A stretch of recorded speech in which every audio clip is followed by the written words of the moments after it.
Russia financial system shaken after US imposes new sanctions. Here's a summary of the article.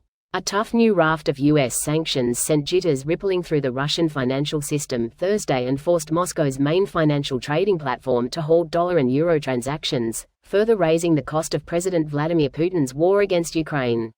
The sharp escalation in sanctions by the Treasury Department prompted former Russian President and Prime Minister Dmitry Medvedev, now a senior security official, to call on the population to inflict maximum harm on Western societies and infrastructure in retaliation.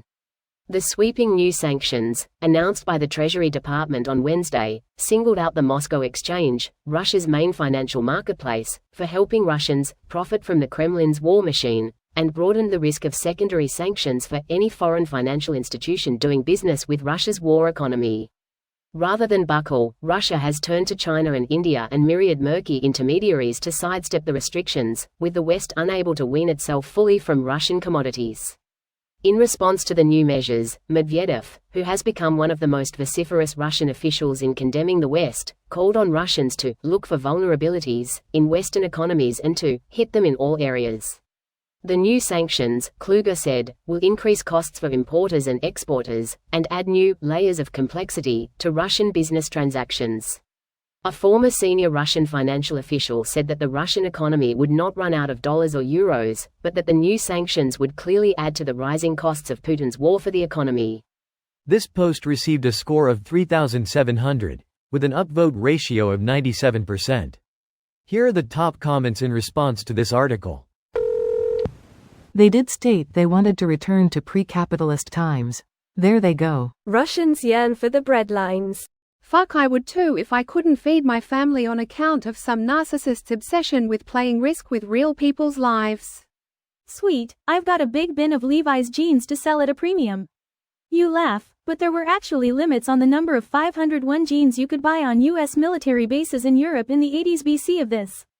You laugh, but there were limits on 500 ones in your major retailers in Melbourne in the late 80s because the Greek and Yugoslav communities were taking them all home on holidays to sell. Sanctions work, don't believe the bots. In the early days of the war, before the Russian government pretty much wiped out all independent voices reporting from within Russia, there were plenty of Russian YouTubers uploading videos of malls where 90% of stores had suddenly closed, supermarkets where the price of cheese had suddenly tripled, etc. They all said it was common knowledge in Russia that Western sanctions were the reason. The sanctions have absolutely devastated the Russian economy from day one. They have been incredibly effective at all levels, down to and including the common people, which is quite possibly where they matter the most, because at the end of the day, only the Russian people can take down Putin and his regime.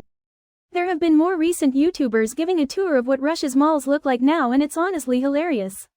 All of the American brands that shut down have now been replaced by knockoff Russia versions. They are all straight-up McDowell's level copies. Also, they aren't able to get many products from Korea anymore, so now they have all these Chinese versions of Samsung for computers, refrigerators, etc. that all look like they'd fall apart after 2 uses.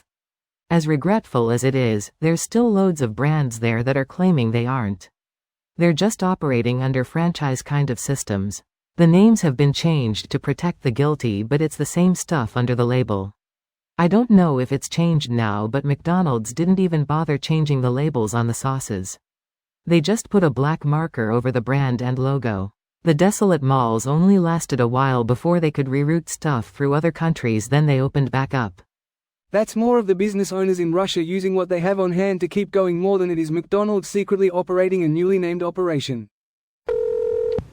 Hey, Putin, you can make all this go away. Simply go away from Ukraine. This video was automatically created by Reddit to speech. The article and comments in this video were selected from Reddit according to their upvotes, and any paraphrasing was performed by smmry.com, without any human intervention.